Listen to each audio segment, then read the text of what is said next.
Segundo Samuel 11. Na primavera, época em que os reis saíam para a guerra, Davi enviou para a batalha Joabe com seus oficiais e todo o exército de Israel, e eles derrotaram os amonitas e cercaram Rabá. Mas Davi permaneceu em Jerusalém. Uma tarde, Davi levantou-se da cama e foi passear pelo terraço do palácio. Do terraço viu uma mulher muito bonita tomando banho e mandou alguém procurar saber quem era. Disseram-lhe, é Batseba, filha de Eliã, mulher de Urias, o hitita. Davi mandou que a trouxessem e se deitou com ela, que havia acabado de se purificar da impureza da sua menstruação. Depois voltou para casa. A mulher engravidou e mandou um recado a Davi, dizendo que estava grávida. Em face disso, Davi mandou esta mensagem a Joabe: envie-me Urias, o hitita. E Joabe o enviou. Quando Urias chegou, Davi perguntou-lhe como estavam Joabe e os soldados e como estava indo a guerra. Ele disse, vá descansar um pouco em sua casa. Urias saiu do palácio e logo lhe foi mandado um presente da parte do rei. Mas Urias dormiu na entrada do palácio, onde dormiam os guardas de seu senhor, e não foi para casa.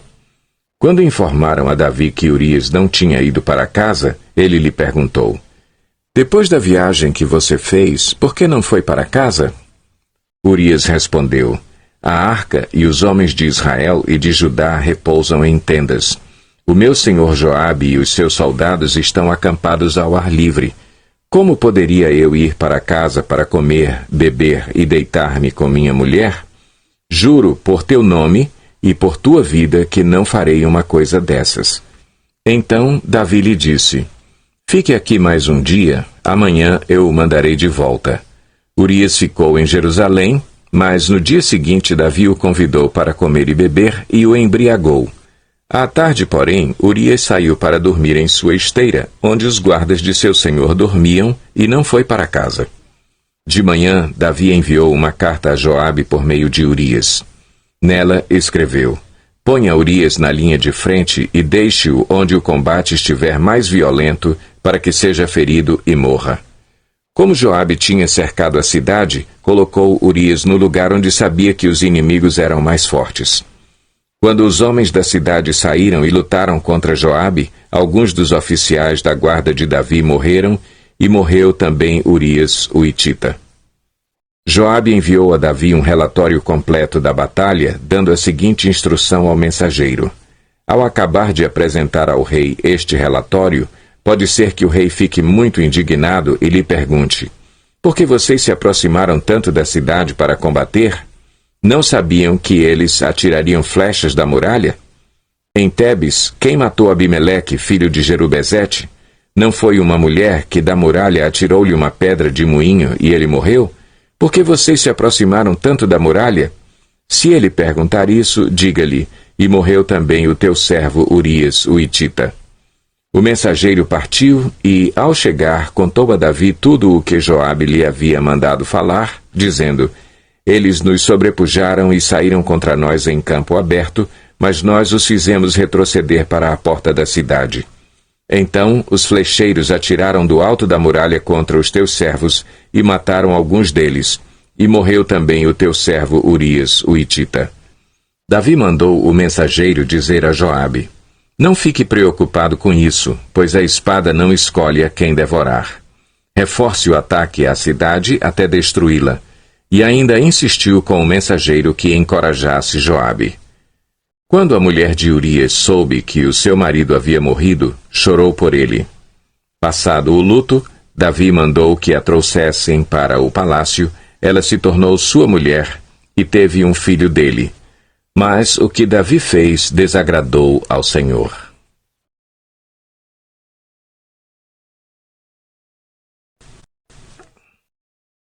Segundo Samuel 12. E o Senhor enviou a Davi o profeta Natã. Ao chegar, ele disse a Davi, 2 homens viviam numa cidade, um era rico e o outro pobre. O rico possuía muitas ovelhas e bois, mas o pobre nada tinha, senão uma cordeirinha que havia comprado. Ele a criou e ela cresceu com ele e com seus filhos. Ela comia junto dele, bebia do seu copo e até dormia em seus braços. Era como uma filha para ele. Certo dia, um viajante chegou à casa do rico e este não quis pegar uma de suas próprias ovelhas ou de seus bois para preparar-lhe uma refeição. Em vez disso, preparou para o visitante a cordeira que pertencia ao pobre.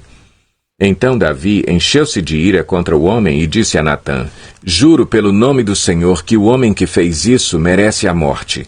Deverá pagar 4 vezes o preço da cordeira, porquanto agiu sem misericórdia.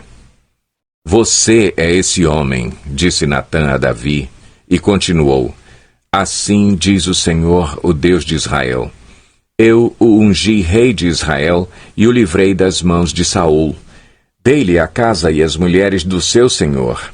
Dei-lhe a nação de Israel e Judá. E, se tudo isso não fosse suficiente, eu lhe teria dado mais ainda. Porque você desprezou a palavra do Senhor, fazendo o que ele reprova? Você matou Urias, o hitita, com a espada dos amonitas e ficou com a mulher dele. Por isso, a espada nunca se afastará de sua família, pois você me desprezou e tomou a mulher de Urias, o hitita, para ser sua mulher. Assim diz o Senhor: de sua própria família trarei desgraça sobre você. Tomarei as suas mulheres diante dos seus próprios olhos e as darei a outro, e ele se deitará com elas em plena luz do dia. Você fez isso às escondidas, mas eu o farei diante de todo o Israel em plena luz do dia. Então Davi disse a Natã: Pequei contra o Senhor. E Natã respondeu: O Senhor perdoou o seu pecado. Você não morrerá. Entretanto, uma vez que você insultou o Senhor, o menino morrerá. Depois que Natã foi para casa, o Senhor fez adoecer o filho que a mulher de Urias dera a Davi. E Davi implorou a Deus em favor da criança. Ele jejuou e, entrando em casa, passou a noite deitado no chão. Os oficiais do palácio tentaram fazê-lo levantar-se do chão, mas ele não quis e recusou comer. 7 dias depois, a criança morreu. Os conselheiros de Davi ficaram com medo de dizer-lhe que a criança estava morta e comentaram: Enquanto a criança ainda estava viva, falamos com ele e ele não quis escutar-nos. Como vamos dizer-lhe que a criança morreu?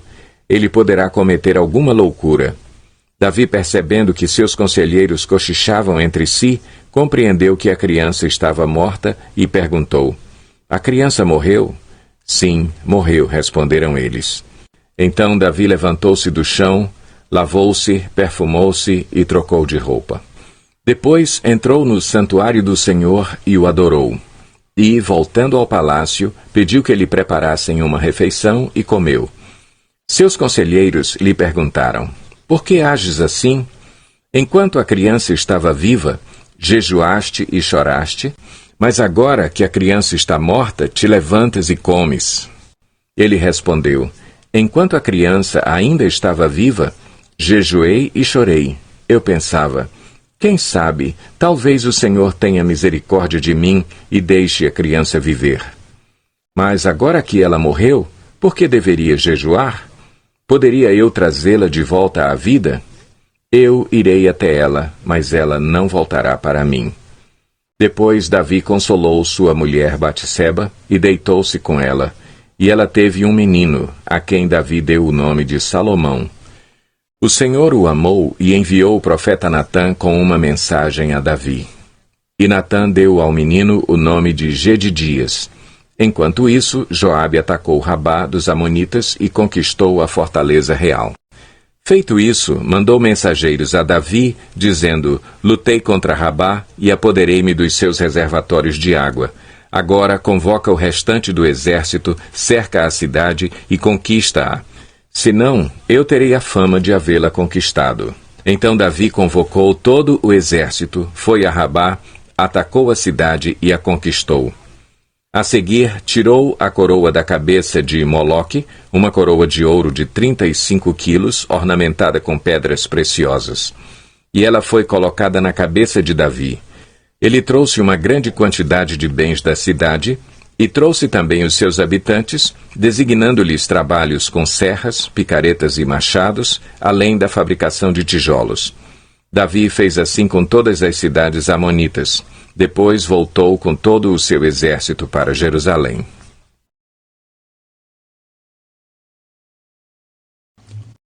Capítulo 20. Na primavera seguinte, na época em que os reis saem à guerra, Joabe conduziu seu exército até a terra dos amonitas e a arrasou. Enquanto Davi ainda estava em Jerusalém, Joabe cercou Rabá, a capital, atacou-a e deixou-a em ruínas. Davi tirou a coroa da cabeça de Moloque, uma coroa de ouro de 35 quilos, ornamentada com pedras preciosas. E ela foi colocada na cabeça de Davi. Ele trouxe uma grande quantidade de bens da cidade e trouxe também os seus habitantes, designando-lhes trabalhos com serras, picaretas de ferro e machados. Davi fez assim com todas as cidades amonitas. Depois voltou com todo o seu exército para Jerusalém. Houve depois disso uma guerra contra os filisteus em Gezer. Naquela época, Sibecai de Uzate matou Sipai, um dos descendentes dos Refaíns, e os filisteus foram subjugados. Noutra batalha contra os filisteus, Elanã, filho de Jair, matou Lami, irmão de Golias de Gate, que possuía uma lança cuja haste parecia uma lançadeira de tecelão. Noutra batalha, em Gate, havia um homem de grande estatura e que tinha 6 dedos em cada mão e 6 dedos em cada pé, 24 dedos ao todo. Ele também era descendente de Rafa e desafiou Israel, mas Jonatas, filho de Simeia, irmão de Davi, o matou. Esses eram descendentes de Rafa em Gate e foram mortos por Davi e seus soldados.